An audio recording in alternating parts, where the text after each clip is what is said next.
இருட்டுக்கடை அல்வா மாதிரி உன் வாழ்க்கை பூரா இனிப்பா இருக்கும்.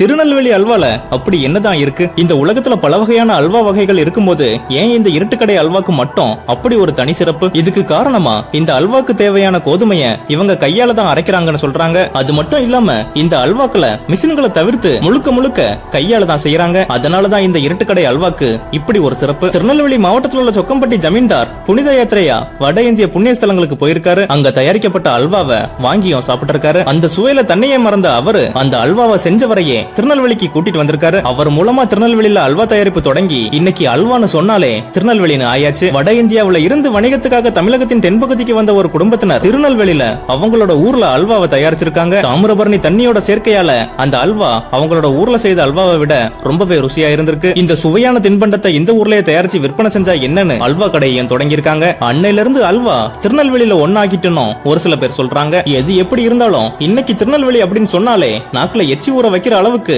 அல்வா ஞாபகம் தான் வருது. ஏன்னா இந்த ஊர் அல்வாக்கு இருக்கக்கூடிய சுவையே தனியா இருக்கும். திருநெல்வேலி முழுக்க அல்வா கடைகளோட எண்ணிக்கை ரொம்பவே அதிகமாவும் இருக்கு. எத்தனை அல்வா கடை இருந்தாலும் நெல்லையப்பர் கோவிலோட எதிர்பக்கம் இருக்கிற இருட்டுக்கடை அல்வாக்கு தான் முதலிடம். சந்திரவிலாஸ் அப்படிங்கிற இன்னொரு கடையும் உண்டு. இங்க கிடைக்கிற அல்வாவும் ரொம்பவே தரமானதுதான். இதுக்கு அடுத்தபடியா திருநெல்வேலி சந்திப்பு பேருந்து நிலையம் பக்கத்துல உள்ள சாந்தி ஸ்வீட்ஸ் கடையோட அல்வாவுக்கு தான் இரண்டாவது இடம். இது தவிர பல கடைகளும் இருக்கு. இருட்டு கடைன்னு சொல்லப்படுற இந்த கடையில அல்வா மாலை நேரத்துல மட்டும்தான், அதாவது 6 மணிக்கு தொடங்கி ராத்திரி 10 மணி வரைக்கும் தான் விற்பனை செய்யப்படுது. 80க்கும் அதிகமான வருடங்களுக்கு முன்னாடி ராஜஸ்தான் மாநிலத்தை சேர்ந்த கிருஷ்ண சிங் மற்றும் அவரோட மகன் பிஜ்லி சிங் இந்த அல்வா கடையை தொடங்கி சாயங்கால நேரத்துல அரிக்கன் விளக்கு வெளிச்சத்துல அல்வா வியாபாரமும் செஞ்சிருக்காங்க. இதனாலதான் அந்த கடையை திருநெல்வேலி மக்கள் இருட்டு கடை அல்வான்னு சொன்னாங்க. இந்த கடையை தொடங்கின 2 பேரோட மரணத்துக்கு பிறகு ஹரிசிங் அப்படிங்கிற நபர் இந்த கடையை நடத்தி வராரு. அவரும் இந்த கடையை தங்களோட பழைய நிலைமையிலேயே, அதாவது வெறும் 40 வாட்ஸ் மின் விளக்கு வெளிச்சத்திலேயே கடையை எந்தவித ஆடம்பரமும் செய்யாம அதே மாதிரி நடத்தி வந்தனால இந்த கடைக்கு இருட்டு கடை அப்படிங்கிற பெயரே நிலையான பெயரா மாறிட்டு.